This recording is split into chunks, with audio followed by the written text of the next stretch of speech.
to this month's Clayton Chamber of Commerce's Mission in Motion podcast, Conversations with the Vault, brought to you by Destination Wealth Advisors.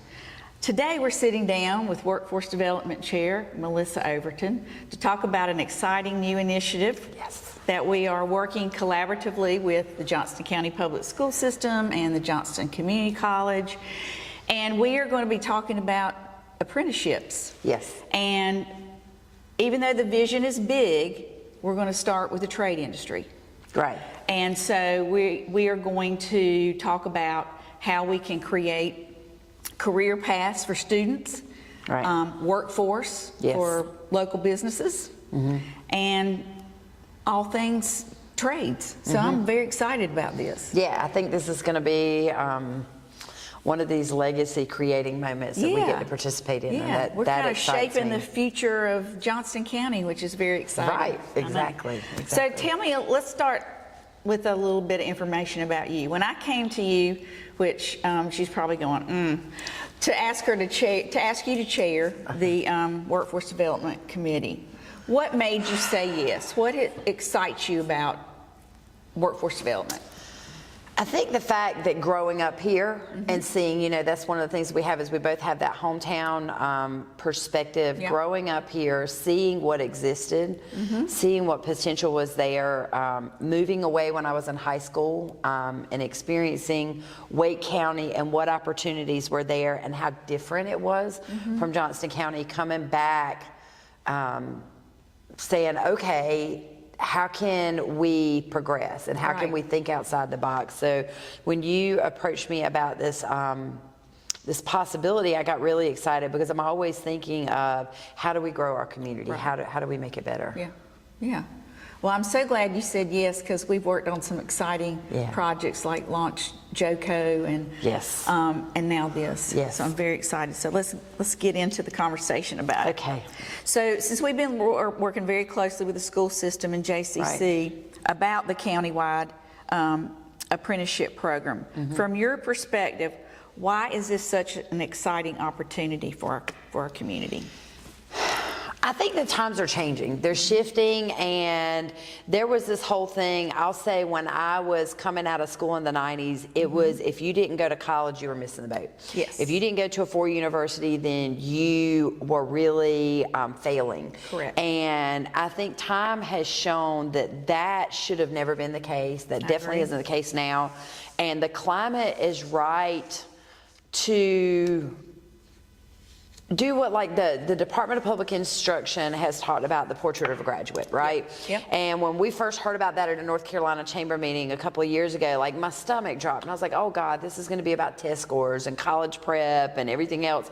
And I was happy because really it was about those durable skills. It was about adaptability. It was about mindset. It was about determination. It was about communicating, right? And I was like, yes, that's what it takes to be successful. So never knocking people that go for a four-year degree. I'm one of those. You're one of those, right? Exactly. So never knocking that, but understanding that there is no one path to success is so important, and understanding that there are a lot of people that don't need a four-year education to do the things that need to be done, that they love to do, that they can get paid really well to do. So how do you reintroduce that and you give people the okay to get rid of this stigma? You and I have joked how many times about who are the people at the Big Rock tournament, right? Who are on those big fishing boats, right? It's not your VP of a bank. No. It's your tradesman, right? It sure and is. with the way that Johnston County is growing and exploding, more than ever, we need to really build this workforce so that we can continue to grow our community. And the trade industry is aging out. I mean, there are, I would say probably the average age of a tradesperson right now is 55. 55 to 60. Yeah. I think I did hear that somewhere. So you're exactly right with that. And and it's time to pass that wisdom down. And I think some of that is because a generation got skipped of, you got to go to four-year colleges. So my son was one of them. So. Right, exactly. And and I look at it, I was blessed to have parents growing up with 3 brothers, I was blessed to have parents that didn't say you have to go to college. And I've always said that we're north, south, east, and west, right? We're more like this one than the other. You know, Max and I were kind of polar opposites, and Brandon and Bert are kind of polar opposites, and then we're kind of variations. But when you look, 2 of us went to the college route. Right. I'm probably the one that went the most traditional, but then all 4 of us had successes in our own ways, Sure. right? I always joke my brother Brandon's the most successful, and he's the one that refused to go to college. He's just like, I'm not doing this, right? Yet he found a trade that he loves, and he has dominated in.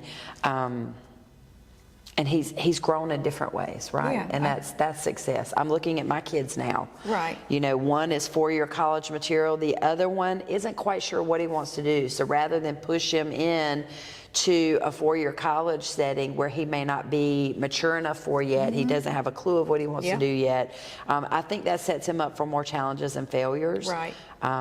Well, as parents, we want our children to be successful, whatever that looks like. We do. And we're blessed in Johnston County to have such a strong community college. Yes. You know, Johnston Community College is just amazing, and the collaboration that they have with the public school system, it just makes sense that as a chamber that we get involved in that. Right. That we're helping create that workforce, that future workforce. It's really important. Yeah.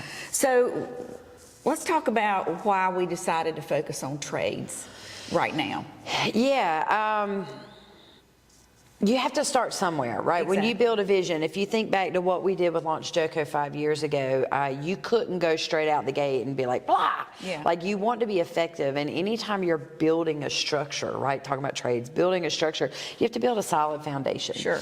And so I think that you and I are involved with enough things across the state. Yes. And you're connected even at multiple state levels and national levels hearing about best practices, that we understood that this was a great opportunity. I want to morph it into just a quick conversation about how chambers have evolved. Okay. A lot of people think that chambers of commerces are membership social organizations, and it's definitely membership.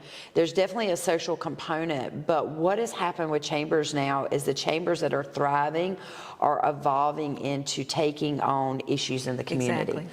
So workforce development is one of those, but as a volunteer-based organization, that doesn't directly have skin in the game. You have to think about how you can insert yourself and how you can be useful and meaningful. So with working on this trades and apprenticeship program, I think we had to start off small because, number one, we're mighty, but we're few. Exactly. And I think the chamber staff would quit if we just decided we're going to scale. Everybody's running down the street with their hair on fire. Right. So we don't want that.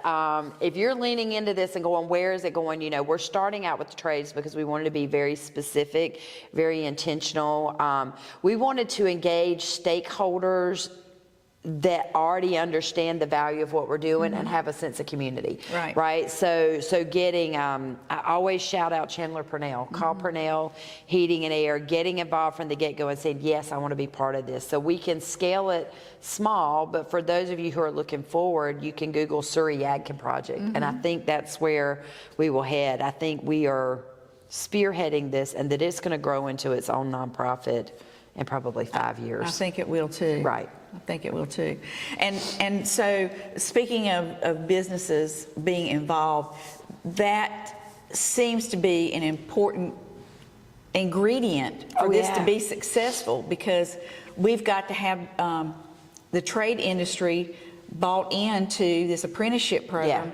So that we can start creating that pipeline for them. Right. You can create curriculum all day long, and you can set up these opportunities, but if you don't have places to plug in afterwards, it's kind of like putting the gas in the car, but you don't have a road to drive on, right? So getting them involved, yes. And we've had some great interest in this, and that's what's so exciting with it is we are looking, we're coming up in June with this strategic planning, and that's what I love. About where are we now, right? So am I getting ahead too much? No, go okay. ahead. All right, because you know how I get squirrely. Right. So, we're looking at having this strategic planning session in June, because I think, like anybody that's got a good heart and a lot of opinions and ideas, we were like, we think we know what you need. And then we started talking about it, and what I applaud us for is recognizing, wait a minute, maybe we need to have deeper conversations, because we had this state of event. We got a lot of interest. I kind of honestly had in my mind what I thought we would be doing. And then as I listened to the panel discussion and the people participating, I was like, we were like, okay, maybe we need to back up. Yeah, we need to back up. We need to put a pause on this, because we want it to be successful, which means it's going to take some time to build it out. And we knew that coming up. But having North Carolina apprenticeship at the table, having the community college at the table, having the public school system at the table, I believe Dr. Bracey's going to come, and I think that is going to be major. Lynn Andrews, Lynn Andrews, so the school board's going to be a part of this. Our workforce development committee that has such a wide background of participants. Economic development is going to be represented in this meeting. I think that we're going to get a chance to really build something amazing and strong that will be sustainable. It's not just about going, ooh, this is a really good idea, let's check this off the list. Right. I'm proud of us as an organization that we come in with intentionality and commitment, long-term commitment. It's not just, oh, this is the fad today. Launch JOCO was built on an idea, and I see that as something that's going to go on way beyond our days here with the Chamber of Commerce, and that makes me proud. I want us to do the same thing for this. I do too. I look at my children and my children's children. How is it going to impact them? How is it going to make my community better? Yeah. So we have a great partnership. We talked about our partnership with the school system and with JCC, and the businesses are going to. Let's talk a little bit about how important collaboration is. Oh my God, it's everything, right? It is everything. They always talk about, like, there's this whole leadership concept, management concept, and it's called the Thomas Kilmann conflict modes. And basically, depending on how assertive you are and how cooperative you are, depends on how you're managing situations. I used to think that compromising was the best. Right. I always thought, I'm a compromiser, because if I'm not going to get what I want, then I'm going to meet you halfway, and that makes me a great person. Number one, I think it's delusional to think that we don't avoid things sometimes, that we don't contend and slam our fists down sometimes, that we don't withdraw from situations sometimes or accommodate. But I think the other piece of it is a collaboration piece. And what that model says is that when you collaborate, then everybody wins. Because everybody's putting their ideas and thoughts at the table. And then with this strategic planning, it's going to be important that we remind everyone in the room, there are loud listeners, which are me and you. We're going to say whatever we think, and a lot of times, because we say it and we're so convinced, I think that other people may go quiet and go, well, they've already figured it out, so we don't need to add anything. So I think you have to give permission in that, because your quiet listeners are the ones that are chewing on it and thinking on it. You say sometimes smoking on it. You got to smoke on that one. And so they're going to be the ones, their voices are going to be important in this. And the reason collaboration is so important is, if I'm going with just my vision and it doesn't meet your needs, the program is not going to be successful. So we have to have all in. Everybody at the table. For it to be successful. Otherwise, we just need to walk away right now. I mean, because it's going to be a waste of time and energy. Feelings are going to be hurt. So that's why I think even before we announced we were moving forward with this project. I'm fancy today. Project. Project. So I think that what people don't understand sometimes is there are a lot of background conversations. I call it pre-gaming, right? There are a lot of pre-game conversations to make sure that we all share the same vision and the same desire, and that we have the bandwidth to do it. Because that's the other thing. Sometimes there's some great ideas, but it's a not now idea. So let's touch real quick on something.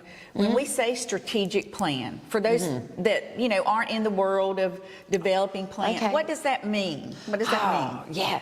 So that is, when you strategic plan, that's when you sit down and you look at all of it. So you take all the thoughts, all the ideas, everyone's vision, anything that's already been decided, and you present it to the group. So then that way everyone can speak up, speak on it, think on it.